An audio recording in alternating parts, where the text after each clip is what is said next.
Hello दोस्तों, तो स्वागत है आपका एक और धमाकेदार वीडियो में। तो दोस्तों आज हम पढ़ने वाले हैं कुछ ऐसे इंटरेस्टिंग क्वेश्चन जो सीधे आपके बोर्ड एग्जाम में आएंगे। तो जल्दी से वीडियो को लाइक और चैनल को सब्सक्राइब जरूर कर दीजिए और कमेंट बॉक्स में आपको बताना है कि आपको वीडियो कैसी लगी। तो चलिए देर ना करते हुए सबसे पहले वीडियो को स्टार्ट करते हैं। और पहला क्वेश्चन यहाँ पे दिया गया है, रासायनिक अभिक्रिया क्या होती है और इसको उदाहरण सहित आपको बताना है। दोस्तों मोस्ट इंपोर्टेंट क्वेश्चन है आपके एग्जाम के पॉइंट ऑफ व्यू से। तो सबसे पहले इस क्वेश्चन को बहुत ध्यान से सुनिएगा और बहुत अच्छे से पढ़िएगा, वीडियो के लास्ट तक जरूर बनी रहिएगा। तो पहला बोला गया है, रासायनिक अभिक्रिया वह प्रक्रिया होती है जिसमें एक या एक से अधिक पदार्थ मिलकर एक नया पदार्थ का या फिर उसके उत्पाद का या फिर प्रोडक्ट का निर्माण करते हैं। उसे आप लोग क्या कहते हैं? रासायनिक अभिक्रिया कहते हैं। जैसे दोस्तों यहाँ पे उदाहरण दिया गया है, जब आप हाइड्रोजन के साथ ऑक्सीजन की रिएक्शन करवाते हैं तो एक नया पदार्थ बनता है, जैसे कि वाटर बनता है। दोस्तों क्या बनता है? वाटर बनता है। तो हाइड्रोजन और ऑक्सीजन के मिलने से क्या बनता है दोस्तों? आप लोगों को पता होगा, पानी बनता है। चलिए बढ़ते हैं अगले क्वेश्चन की तरफ। और दोस्तों दूसरा क्वेश्चन यहाँ पे दिया गया है, रासायनिक समीकरण क्या होता है, इसे संतुलित करने की आवश्यकता क्यों होती है? वेरी इंपोर्टेंट क्वेश्चन है। क्या है? वेरी इंपोर्टेंट क्वेश्चन है आपके एग्जाम के पॉइंट ऑफ व्यू से।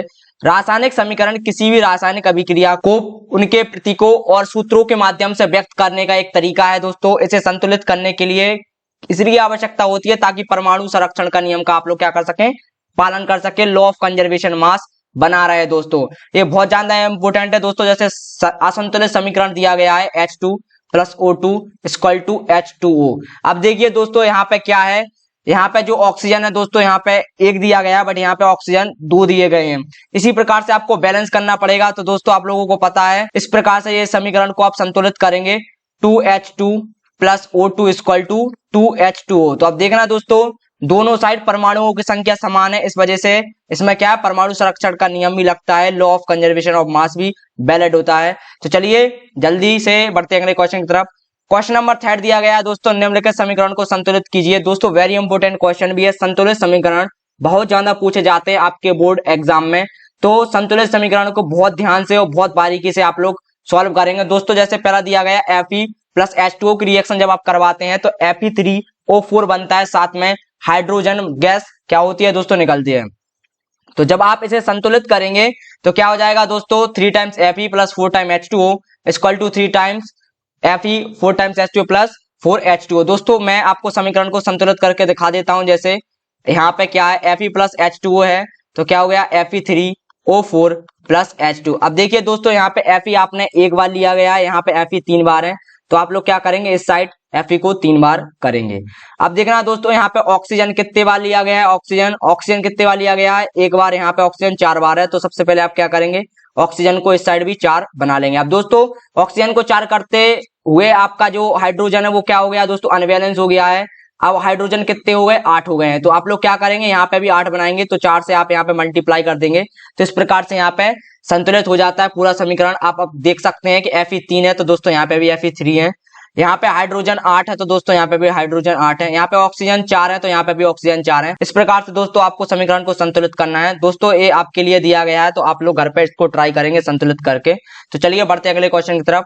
और क्वेश्चन नंबर 4 दोस्तों दिया गया है, अपक्षेपण अभिक्रिया क्या होती है? उदाहरण सहित आप लोगों को समझाना है।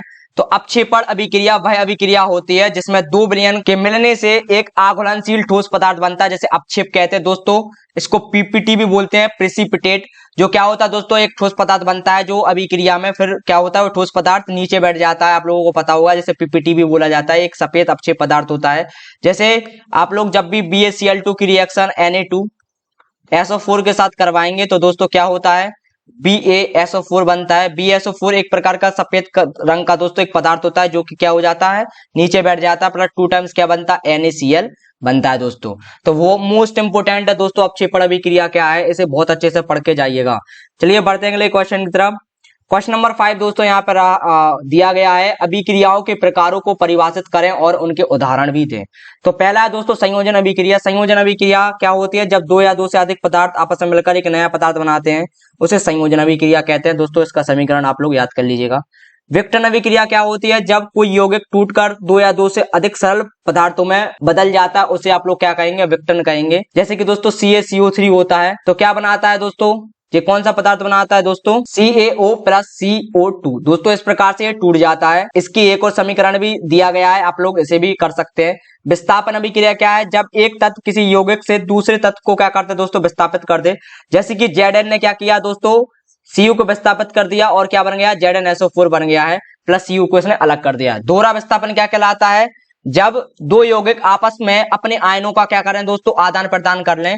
जैसे कि दोस्तों AgNO3 हो गया है प्लस NaCl, जब इसकी रिएक्शन होती है दोस्तों तो क्या बनता है, NaNO3 बनता है, साथ में AgCl बनता है। तो दोस्तों यहाँ पे क्या हुआ, Ag ने क्या किया दोस्तों, Cl को ले लिया और Na ने NO3 को। तो दोस्तों आपस में आयनों का क्या हुआ, आदान प्रदान हुआ, इसीलिए इसको बोलेंगे दोहरा विस्थापन या फिर द्विविस्थापन। क्वेश्चन नंबर 7 दिया गया है, अपचयन और ऑक्सीकरण में क्या अंतर है दोस्तों। तो ऑक्सीकरण क्या है, जब किसी पदार्थ में ऑक्सीजन जुड़ता है या फिर हाइड्रोजन निकलता है, उसे आप लोग ऑक्सीकरण कहते हैं। अपचयन क्या है, जब किसी पदार्थ में हाइड्रोजन जुड़ती है या ऑक्सीजन निकलती है, उसे आप लोग क्या करेंगे, अपचयन कहेंगे। दोस्तों यहाँ पे ये एग्जाम्पल है, यहाँ पे CO का क्या हो रहा है दोस्तों, अब दोस्तों यहाँ पे गलती हो गई है, यहाँ पे अपचयन होता है, क्या है अपचयन, और H2 का क्या हो रहा है, यहाँ पे ऑक्सीकरण हो रहा। सब very important question for your exam. चलिए दोस्तों बढ़ते हैं अगले क्वेश्चन की तरफ। अगला क्वेश्चन दिया गया FeSO4 plus ZnSO4 plus Fe अभिक्रिया किस प्रकार की है दोस्तों। पहले ही ये एक विस्थापन अभिक्रिया है, जो कि पहले क्वेश्चन में हो चुकी है, विस्थापन अभिक्रिया है, क्योंकि अधिक क्रियाशील धातु Zn कम क्रियाशील धातु को क्या कर रही है दोस्तों, यहाँ पर विस्थापित कर रही है। अगला क्वेश्चन दिया गया है दोस्तों, जल में रखी गई तांबे की प्लेट पर लोहे की कील डालने पर कोई परिवर्तन क्यों नहीं होता है। तो दोस्तों इसका जब जल में रखी तांबे Cu की प्लेट पर लोहे मतलब Fe की कील डाली जाती है तो कोई भी अभिक्रिया नहीं होती, क्योंकि तांबा दोस्तों क्या होता है, इसका जो रिडक्शन पोटेंशियल होता है दोस्तों बहुत अधिक होता है। इसका मतलब क्या है, तांबा लोहे की तुलना में कम सक्रिय धातु है और आयन बनने की प्रवृत्ति बहुत इसमें क्या होती है दोस्तों, कम होती है। चूंकि Fe अधिक सक्रिय धातु है, यह Cu को क्या कर देती है दोस्तों, विस्थापित नहीं कर पाती है। यदि हम इसके विपरीत कर सकते हैं, FeSO4 विलयन में अगर Cu की प्लेट डालें तो तांबे की जो प्लेट पर लोहे की एक परत जमा हो जाएगी दोस्तों, इसीलिए जल में रखी तांबे की प्लेट पर लोहे की कील डालने से कोई भी परिवर्तन नहीं होता है। चलिए बढ़ते हैं अगले क्वेश्चन की तरफ। क्वेश्चन नंबर 10 दोस्तों, ये आपकी स्क्रीन पर, श्वसन एक अपचयन अभिक्रिया है, कथन के साथ पुष्टि कीजिए। दोस्तों आप लोगों को पता होगा श्वसन एक अपचयन अभिक्रिया है, क्योंकि जो जीव ऑक्सीजन की उपस्थिति में भोजन मतलब या फिर ग्लूकोज का क्या करते हैं दोस्तों, अपघटन करते हैं और ऊर्जा को क्या करते हैं दोस्तों, मुक्त करते हैं। तो ये एक प्रकार की अपचयन अभिक्रिया भी है। और दोस्तों ऊष्मा क्षेपी अभिक्रिया भी, क्योंकि इसमें क्या होता है दोस्तों, ऊष्मा निकलती है, तो ऊष्मा क्षेपी अभिक्रिया भी है। ऑक्सीजन O2 ग्रहण की जाती है और ग्लूकोज का अपचयन होता है, इस वजह से इसको क्या बोलते हैं दोस्तों, अपचयन अभिक्रिया भी बोलते हैं। चलिए बढ़ते हैं अगले क्वेश्चन की तरफ। अगला क्वेश्चन है दोस्तों, प्राकृतिक संकेतांक। प्राकृतिक संकेतक इंडिकेटर्स क्या होते हैं, दो उदाहरण दीजिए। तो प्राकृतिक दोस्तों वे संकेतांक होते हैं जो प्रकृति से निकाले जाते हैं, आप लोगों को पता होगा, जैसे हल्दी हो गया, लिटमस हो गया दोस्तों। अम्लीय माध्यम में पीली रहती है दोस्तों, आपको पता होगा, और क्षारीय माध्यम में लाल रंग में बदल जाती है। इसी प्रकार से जो लिटमस है दोस्तों, अम्लीय माध्यम में लाल हो जाता है और क्षारीय माध्यम में क्या हो जाता है दोस्तों, नीला हो जाता है।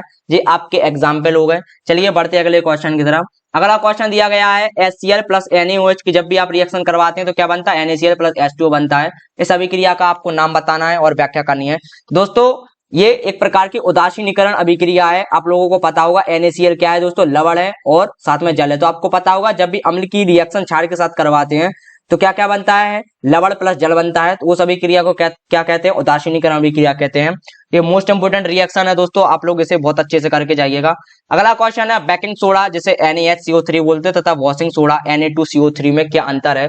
तो दोस्तों बेकिंग सोडा क्या है, इसे सोडियम बाइकार्बोनेट कहते हैं। इसका उपयोग केक बनाने में एंटासिड दवाओं के रूप में। दोस्तों एंटासिड क्या कहलाते हैं, एंटासिड वो पदार्थ होते हैं जो आपके पेट के अंदर अम्लीय गुण को दोस्तों क्या करते थे, न्यूट्रलाइजेशन करते हैं। मतलब क्योंकि जो एंटासिड होते हैं वो कैसे होते हैं दोस्तों, क्षारीय होते हैं, तो वह न्यूट्रलाइज कर देते हैं, जिससे आपके शरीर के अंदर अम्लीय गुण ज्यादा नहीं बने।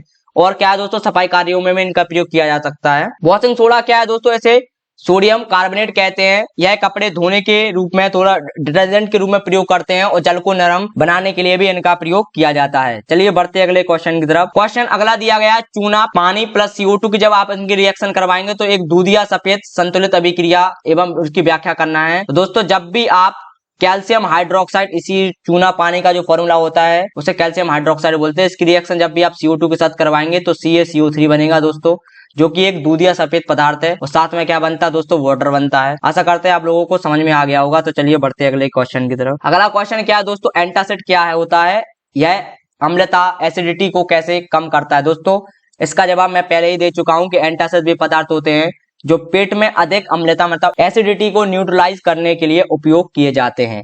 दोस्तों यहाँ पे उदाहरण है, आप लोग इसे बहुत अच्छे से पढ़ लीजिएगा। चलिए बढ़ते हैं अगले क्वेश्चन की तरफ। और अगला क्वेश्चन है दोस्तों, ब्लीचिंग पाउडर CaOCl2 का उपयोग आपको बताना है। तो पहला है जल शुद्धिकरण में इसका प्रयोग किया जाता है, कपड़ों और कागज को सफेद करने में इसका प्रयोग किया जाता है, कीटाणुनाशक के रूप में भी इसका प्रयोग किया जाता है, और औद्योगिक उपयोग जैसे कि कपड़ा उद्योग में भी इसका प्रयोग किया जाता है। चलिए बढ़ते अगले क्वेश्चन की तरफ। और अगला क्वेश्चन दोस्तों, प्लास्टिक ऑफ पेरिस जिसे POP बोलते हैं, इसका उपयोग क्या है? तो दोस्तों इसका रासायनिक नाम कैल्शियम सल्फेट हेमीहाइड्रेट है, जिसको बोलते हैं CaSO4 हाफ H2O। जब इसे जल में मिलाया जाता है तो यह कैल्शियम सल्फेट डाइहाइड्रेट जिसे CaSO4.2H2O, जिसका नाम होता है दोस्तों जिप्सम, में परिवर्तित हो जाता है और यह जम जाता है। उपयोग क्या है दोस्तों? मूर्तियां, सजावटी वस्तुओं बनाने में, हड्डियां टूटने पर प्लास्टिक के रूप में, भवन निर्माण में, दीवारों पर कटिंग के रूप में। दोस्तों यहाँ आज के लिए बस इतना ही। थैंक यू, मिलते हैं अगले वीडियो में। जल्दी से चैनल को सब्सक्राइब जरूर कर दीजिए ऐसी वीडियो पाने के लिए। Bye bye, take care.